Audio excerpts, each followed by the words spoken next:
I want to revisit the Exodus passage, Exodus chapter 3, and I'm reading 9 through 15. From the NIV, Exodus chapter 3, verses 9 through 15. And now the cry of the Israelites has reached me, and I have seen the way the Egyptians are oppressing them. So now, go. I am sending you to Pharaoh to bring my people, the Israelites, out of Egypt. But Moses said to God, who am I that I should go to Pharaoh and bring the Israelites out of Egypt? And God said, I will be with you. And this will be a sign to you that it is I who have sent you. When you have brought the people of Egypt out, of Egypt, you will worship God on this mountain. Moses said to God, suppose I go to them and say, the God of your fathers has sent me, and they ask, what is his name? Then what shall I tell them? God said to Moses, I am who I am. This is what you are to say to the Israelites. I am has sent me to you. God also said to Moses, say to the Israelites, the Lord, the God of your fathers, the God of Abraham, the God of Isaac, and the God of Jacob, has sent me to you. This is my name forever, the name which I am to be remembered from generation to generation.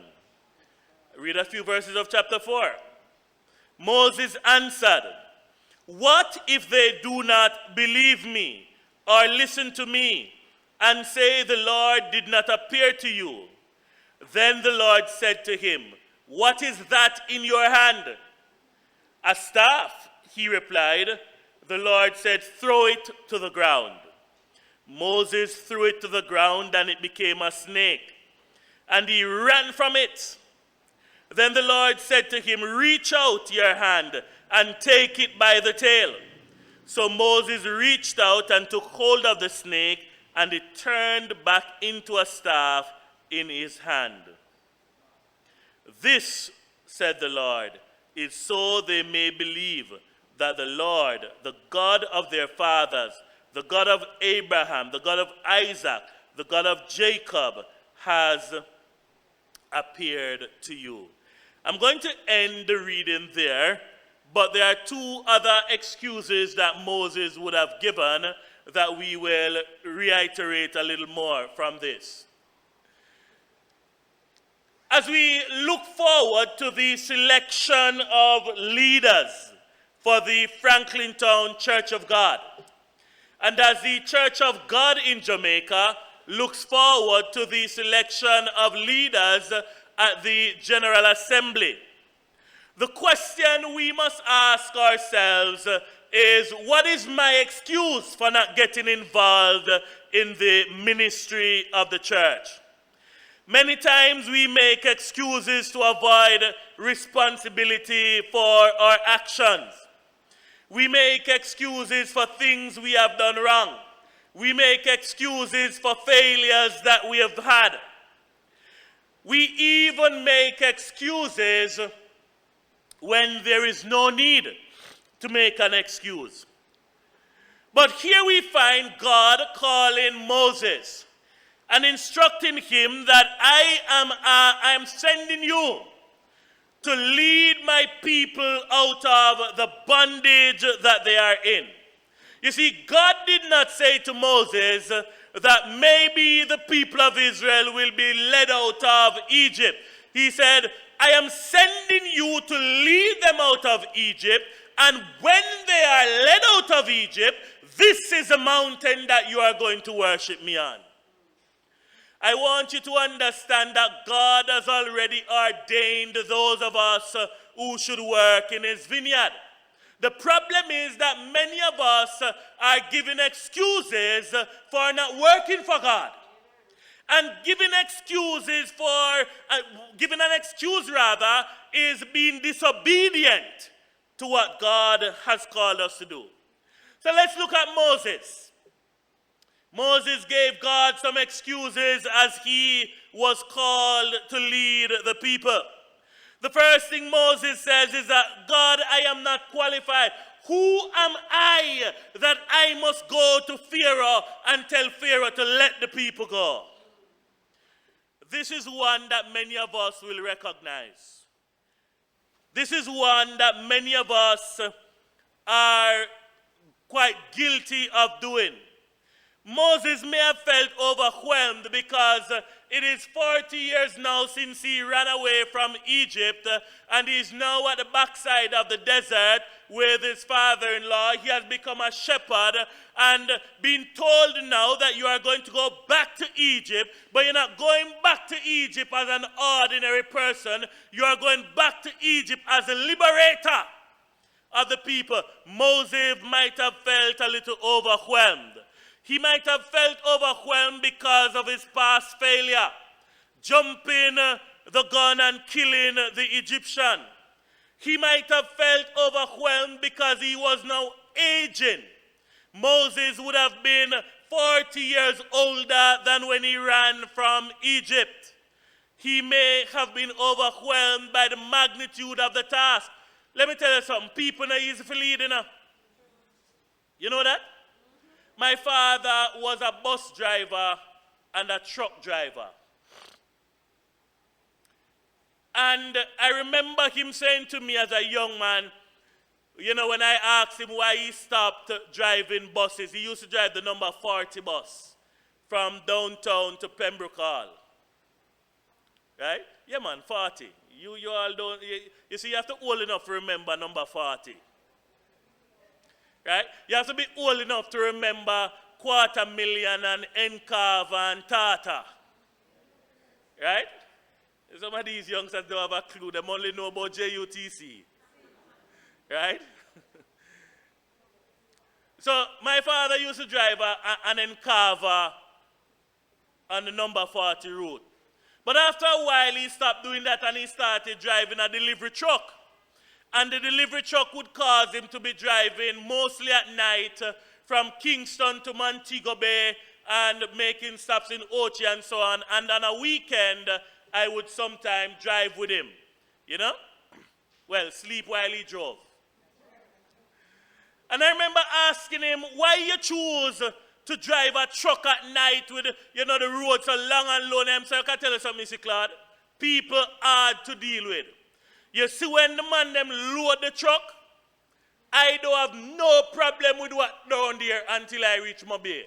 And when I get to my bay, another set of man unload it, and then I have no problem till I get back to Kingston.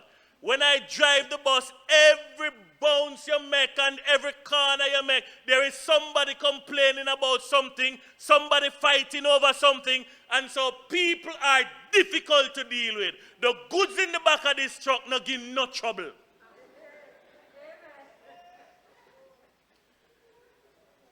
As an administrator and someone who leads over 100 people each day, I can tell you that it is sometimes difficult to deal with people, to deal with over 100 personalities. And so Moses might have been overwhelmed by this start. You notice me not put church tonight, right?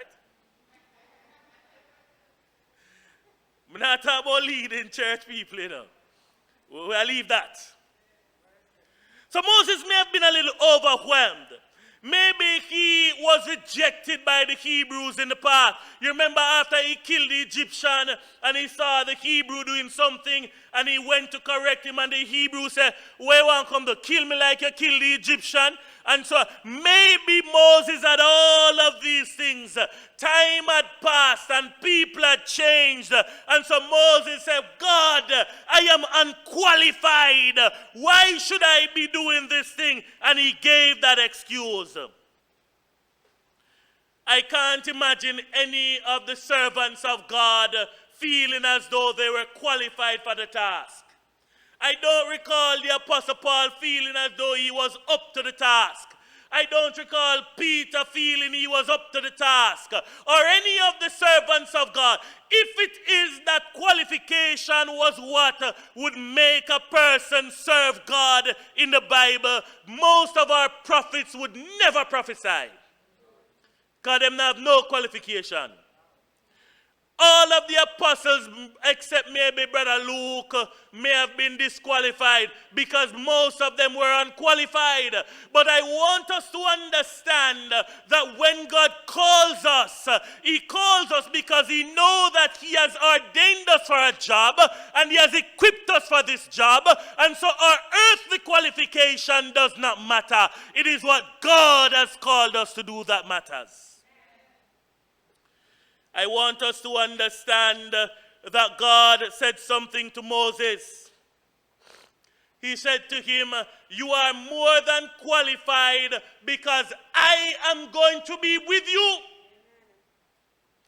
The only qualification you need, is to know that God is with you. For many persons, we are facing some different things. And many of us, we have a different outlook on things. Many persons may be looking for a new job, a new opportunity, but they are saying, boy, the responsibilities for that job is so much, I'm not sure if I can manage it. Many people are looking at the prospects of cancer treatment and wondering, am I going to be able to survive? Yes, you will, because God says, I am going to be with you. There are those of you who may be looking for what area of ministry you can serve in.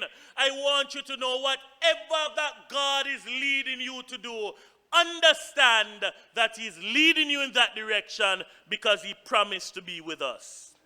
Whatever the challenge, God will be with us.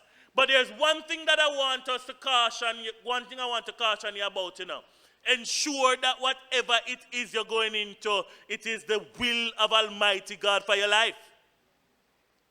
You have some people, them change jobs and they change jobs only because they want better pay. And they end up being more miserable. Because the grass is always going to look greener on the other side. But then you have to ask God, Lord, is it time for me to move? Is it time for me to get to that place? At Arden High School, there's a little area. Anybody remember when Arden's playing field was a dust bowl? Yeah, man. You go down there, a pure dirt. No grass.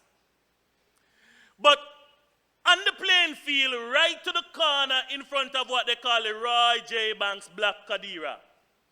The grade 7 and 8 black, always green. Right under the tree there.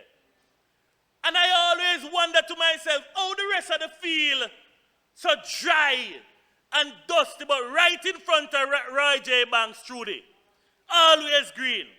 Well, one day there was a heavy rain. And the roads were flooded. And when the rain subsided, we realized that there was a caving in right in front of Roy J. Banks Block. You know what was there? One leaking pit. A sewage thing was there. So the reason the grass was greener was that there sewage under there. And sometimes the grass looked greener on the other side. But many of us look on the grass and don't wonder why green. But when we go over there, we're stepping at it. The grass. And realize that, oh, that is why it looks so green. Ensure when you're moving, brethren, that it is the will of God for you to move to wherever you're moving to. Whatever ministry you are getting involved in, ensure that it is the will of God that you get involved in this ministry. Don't get involved because this ministry look good. And you're there up front. Ensure that God is leading you. The next thing Moses said is that I don't have enough education. Sound familiar again? Suppose I go to the Israelites and they ask me a hard theological question. Who sent you? God said to him, don't worry about the questions. Don't worry about anything. Just tell them I am that I am has sent you. You see, one of the things that the people of Israel knew is that they understood that God is the I am that I am. He is the today, he is the tomorrow, and he was yesterday. They understood that. And God wanted Moses to also know that it don't matter if they ask you a theological question that you can't answer. Just tell them the I am that I am has sent you. How many of us have failed to witness to somebody because we are afraid that there is a scripture they may pull on us that we can't explain? How many of us have been afraid to tell of our Christian life because we are afraid people might ask us something that we cannot answer? I want us to understand that it's quite okay if you don't have all the answers. God has not given everybody all the answers. And so if you don't have an answer, it don't mean you don't stand up to speak. If you don't have an answer, it don't mean that you don't stand up to give a witness to what God has been doing in your life. The Lord will open your mouth and give you words if you will depend on him some more. The best way to grow is to step out in faith. You know that? Many of us, when we started some courses that we start, we never feel equipped for them courses there. But we start them and we done them. Many of us, when we set out to do some things, many people thought we would not be able to do it. But by faith we stepped out. By faith we believed that we could, and we did it. If many of us just sat back and said, Lord, I don't have enough knowledge, then we wouldn't be where we are today. And there are many people in church, outside of church, and online that God has prepared a way for us, and he has opened many doors for us, but we have sat back and looked at the door and said, God, I don't know what is behind that door, so I'm not going to go through it. Hello? You see when God opened that door for me? I am not walking through that door. I run through it. Because if God has opened it, he has prepared every single thing for me to get into it. You know, I don't have time enough to tell you in a church of God how many times I have been faced with some obstacles that I have wondered, how can I do it? I have even told myself many times that this not going to work. But thanks be to God, there is always somebody who said to me, yeah man, it can't work, man, you can't do it. I remember many years ago, Portmore bought a coaster bus, and it was bought in St. Mary. And Reverend Gordon wanted somebody to drive the bus from St. Mary to Kingston. So he called me and said, boy, Claude, I want to go pick up the bus to me now. And I said to Courtney, Reverend Gordon, sir, you know, sir, me never drive a coaster yet. And a coaster big and a junction road that. So me not think me can do it. And so I started in the garage and I said to all the drivers there, you can come with me to St. Mary to drive in a coaster. And everybody was busy. Nobody can do it. But one driver turned to me, Mr. Loban, and said, Claude, what you talking about? You can't drive coaster. You're a driver. So you can drive it. I said, but the coaster big. Me never drive a vehicle so big yet. He said, I'm going to see you drive the donkey cart all the while. Right? The company used to have horses, and so there's a big thing that they used to carry 2 horses at a time. And we would attach it to a big pickup, and it becomes an articulated thing now. And so there has been times when I have to go to Guys Hill, up Devil's Race course, with the donkey cart. But in my head, I doubted myself. When Wade Laban said that to me, I said, "No, man, that means I can go St. Mary." So, of course, I was driven to St. Mary. I'm a drive back coaster come a road. And after I drove it back, I went to the depot to get a license to drive it. Because never have no license them time to drive no coaster. My license was a van license. The point I'm making is that I had everything to drive the vehicle. As a matter of fact, not only have I driven large vehicles, but I've driven articulated, which harder to drive than the coaster. But in my head, I have never driven a coaster, so I can't drive it. And many of us, God has called us to do some things, and in your head, you are being told, I can't do it because I never go university. I can't do it because I don't do public speaking. I can't do it because, and I can't do it because. And I want us to understand that it is an excuse that God is trying to give us something to do when we try to say, God, I am not educated enough. I am not this. I am not that. God is saying, if I call you to it, I have prepared you for it. When God said to Moses, just tell them about me. Tell them that I was sent by the God of Isaac and Abraham and Jacob. Tell them I am that I am. Moses rocked back in his head and he said, I need to find another one. And he said, God, I don't think it gonna work. Now God just finished tell Moses what to tell the Israelites. And now Moses is saying to God, it will not work. What if they don't believe me? What if they say it's not you who appeared to me? You see, Moses is not listening. He's thinking about all the different scenarios in his head. He is imagining standing in front of Pharaoh. You know, standing in front of Pharaoh's receptionist and say, I need to see the Pharaoh. Why do you need to see the Pharaoh? To tell him to let the people of Israel go. And the secretary laughed at him and said, you sure you want to see Pharaoh about that? Eh?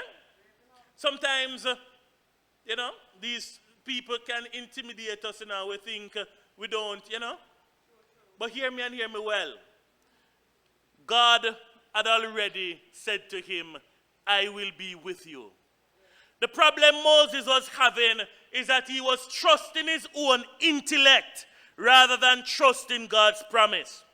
He was seeing the obstacles rather than seeing the opportunity. You ever work with somebody yet who have a problem for every solution? You have some people like that? Every solution you can find in a book, them have a problem for it. And when you find a solution for that problem, them tell you another problem. Moses was seeing every obstacle when God was showing him opportunities. He wasn't listening. God said, I will be with you. God has already told Moses the plan is going to work. But Moses wasn't paying attention. And sometimes we don't pay attention either. You see, God said to Moses, when you lead the people out of Egypt, you are going to worship me on this hill. I wonder if you hear that. God did not tell Moses it might work, God is saying, I have already done it. The work is already complete. All I want you to do is to just follow through. How many of us are like Moses when God has told us to do something? We want to stall when God is saying, I have already supplied all of your needs. When God has said to us, I will never leave nor forsake you. When God has said to you, you can do all things through Christ who has given you the strength. How is it we are stalling when God has said to us, I will leave with you the Holy Spirit who will guide you into all truth? How can we still stall when the Bible has said to us, no weapon that is formed against you will be able to prosper? How can we still be stalling, people of God, when God has given us every promise we need? We just need to step into the promise of God. You see, God is wonderful in his patience. And so God gave Moses some signs. God said to Moses, what are in hand? And Moses said, a piece of stick.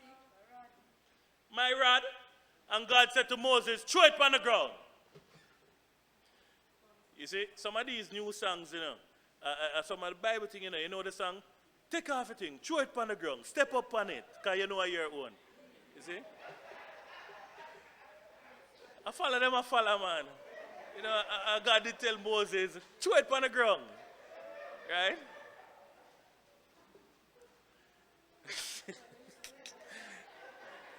Them me listen radio too? Because I'm not going to let me listen radio. We can just hear the people, then our pastor know about that song there. Our pastor still hear that. Yeah, man, me have read it too, man. Right? The Lord said to Moses, throw it on the ground. And when he threw the staff on the ground, it turned into a snake. And Moses ran from it. And then the Lord said to Moses, pick it up. You see, God funny with some things more time, Because, I watch a lot of reality TV. Last week, I tell you that. I tell you that all the while. And so, when I watch Swamp People, Serpent Invasion, and I see them catching snakes, they always hold the snakes by the head. You catch them right at the back of the head so that they can't turn around to bite you, right? And that makes sense, don't it? Yeah, man. You never catch a snake by its tail, because you catch it by its tail, it swings around and it bites you. So when God said to Moses, pick up the snake.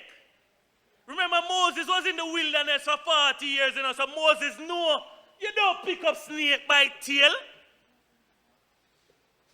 But still Moses trusted God. This is the turning point for Moses. Moses took up the snake by its tail and it turned back into a rod. You see, I want us to understand that sometimes the Lord is going to tell us to do some things that in our mind that no make sense.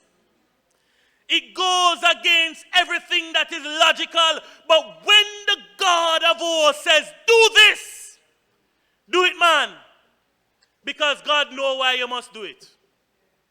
He knows why. And God goes ahead and he shows him two more signs. He shows him, say, put your hand in your pocket. Leprosy come on it. Take it out. Leprosy cured. You see, God was not showing Moses these signs, so that Moses can go impress the people. Because many of us would want, go impress some people. God was showing Moses these signs to build his faith. But we who are the children of God, we already have the resurrection of Jesus Christ. We already have the testimonies of those who have gone before us and those who are with us, who have testified about the goodness of God and shown what God has done in our lives. We have the Bible, so we don't need the signs. We just need to trust God. But Moses did not stop there. Moses goes and he gives God another excuse. Now that one here is the classic one. And I can see all of us in this one. Me too. It is not my gift, Lord. Moses said, but I am not eloquent. I am not a good speaker. The people are not going to listen to me because I'm not charismatic enough. Many of us are not doing what God has called us to do because we are saying that is not my gift. Can I tell you? The way to find out what your true gift is to start working in the kingdom of God. Hello? If you sit down and wait until you find out what is your gifting, you will do nothing in the kingdom of God. You start work for God and see how God starts show you how it's going to work. I remember in my own testimony, I never wanted to be a pastor. And so even when the Spirit of God was, in me and saying, this is what you must do, I was saying, no, Lord, I want to be an usher. I was comfortable being Brother Tony. That's all I wanted to do. Just be an usher. But God had other plans for me. I was never a preacher. I never used to preach before I got my call. I never did none of that. I was no public speaker. As a matter of fact, I'll tell you that after the Lord called me and I accepted the call, I went to several public speaking engagement seminars and workshops. Almost every Saturday, I would find myself in one of these places. I would invest my money and my time in learning how to stand up and pronounce and all of these things and to keep eye contact and all. I will tell you, God has given me a gift, yes, but I still had to work on it. I listen to many great preachers, and I still do, and learn from them. Some of them, I'm still saying, God, make me like that one, no? But God said, no, you are you. You are you. So sometimes, my brethren, the Lord is calling you while you are there trying to figure out what is my gift. Start serve God, man. Who did know that in 2020 we would have had COVID and we would have need to transform our simple projection of hymns to this big old thing now where we have 2 screens and we have split screen and we have this and that and we have 3 cameras. As a matter of fact, I went to a church to preach the other day and I said something I like. Right? Now, I don't have a problem if I see something somewhere that is a best practice to use it, I don't have to reinvent the wheel, because the wheel don't invent. I can just use it and make it better. So Shanil and Jody, I see this thing, right, where you have 2 cameras and sometimes 3, right? But they have 1 camera that can rotate and all of the. That's where we are going now. So you start smile? Yeah, man. But that's how we want to go. But we never knew that we would have had COVID, but Shanil availed herself. Do you know that much of what Shanil and Jody and the rest of the tech team do, learn it as they go in? After church, you see Tway and all of them sit down and them a trial and error. Sometimes the online audience suffer for it because we are trying while you online. But after a while, we get it. So the point I'm making is that these young people never said, Lord, I want to be gifted in showing, multimedia, and I want to be gifted in doing streaming and so on. No, they gave themselves to God. They came to church and worked for God, and God has developed this thing with them. Because you never know what is going to happen. We never knew that 2020 would have come, but we were able to pivot and pivot quickly. Anybody remember the first few weeks of online? We were using Facebook Live with the 1 camera there. We never even have a camera stand. Sometimes we hold it or we catch it up. You remember them thing there? Yeah, man. Now we have all kind of fancy things. And the TV still forgot they say, just we have to do it and get it done. All kind of fancy things. So it can't be that you're saying, Lord, it's not my gift. Maybe Moses was rusty because he was all the way in the wilderness for 40 years. Maybe Moses had a speech impediment. I don't know. But whatever it was, the Lord said to him, it don't matter. I have called you. I'm going to be with you. I have equipped you. And so it's time for you to get going because I will do whatever it takes. Whatever is necessary, God is going to give to us. He's going to give us the strength, the wisdom, the words, the patience. The last thing Moses said, I'm almost done. After Moses gave every excuse that him think and God counteract him, Moses said, you know what, God, me just no want to do it. Send somebody else. How many of us are like that? I decline. Send somebody else.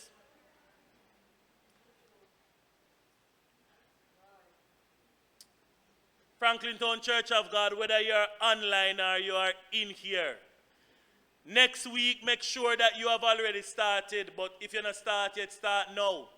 Begin praying and asking the Lord, lead me, God, in where you want me to work.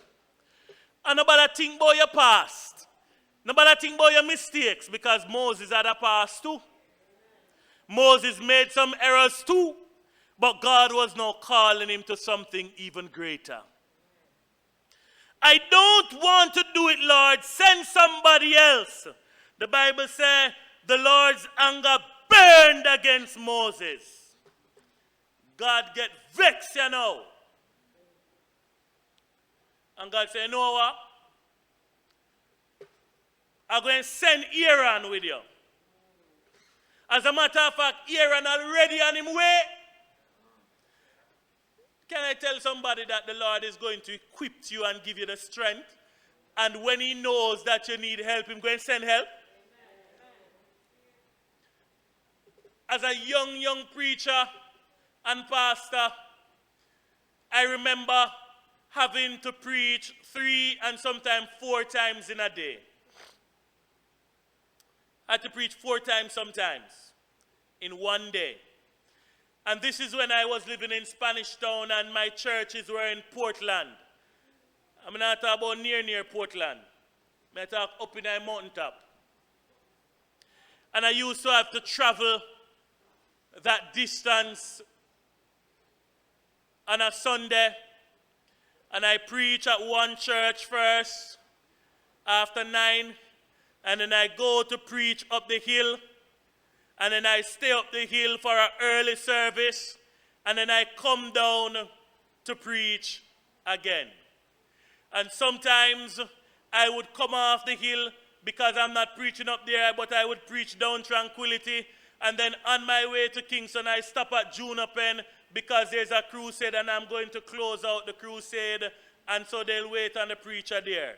And after I'm done that, I'm driving back to St. Catherine in Spanish Town. But you know what? God gave me strength. And then when God realized that I needed more than strength, He gave me a wife. So she started drive with me. So guess what the problem now? You see when sleep kick in? No, she never drive. But she was there as company. And there were some times when I needed to stop and take 10 minutes sleep. And she would sit in the car and keep watch while I slept. After God saw that the strength He gave me needed more, He gave me a companion that understood the ministry, never complained about the ministry, but was willing to support the ministry. Because some of you new girls now do that, you know. Now go sit down in a car while, you know, now go up in a bush at night time. You know? And have to reach home after one Sunday night and for go work Monday morning. For what? I forget my beauty sleep and, you know, wake up early for put on my makeup and all these things. You know? So you see that you have to choose good, you know, brother, when your time coming home. You understand? To get back to it though, the Lord said, I'm going to send Aaron. You see, if God give you a ministry and He needs someone to assist you. He's going to send the person. You ever realize yet that some people, you just have a natural thing, you can work with them with ease? You know? You just work with them with much ease. Because they understand you. They know what it is. God has sent me some good people in my life over the years. I'm working somewhere now where God has sent me some good people too. I have some people who understand me completely. And so, my VP, she would sometimes send me a message and she would say, Sir Ellis, please know that I'm not bothering you. But I'm only reminding you that you have this to do. She knew me forget long time. But it need to be done. So she gonna remind me. And sometimes she put at the bottom of that, I hope you won't mind if I don't see it done by tomorrow. I will remind you again. Because she also understands that as much as I forget things, I don't like when people remind me. But she don't pay that no mind. Because she understands me. My wife also understands me, and so she will remind me. My daughter starts to understand me now, so she don't come to me and tell me. She write a little note and leave it where I can see it. So she don't want to face me and talk, you know, so she just write a little note, you know, and she put it on my phone, because she knows I must take up a phone, you know, so I must see it. Moses was out of excuses. The job was there to be done. It's time for many of us to stop giving excuses. Age must never be a factor. God can use you no matter how young you are. God can use you no matter how old you are. God can use you as long as you are willing. Whether you are male or female, God can use you. What if Moses had not gone to Pharaoh? What if he never obeyed God? What if? There's a choice before us. And I want us to know that God is ready to get some people going. It don't matter if you have served in this area before. You can serve now. It don't matter if you served in this area one time. You can serve there again. Maybe you served in this area and you don't think you did a good job. Do it again, because now you have experience. But whatever it is, know that God is not taking excuses from us.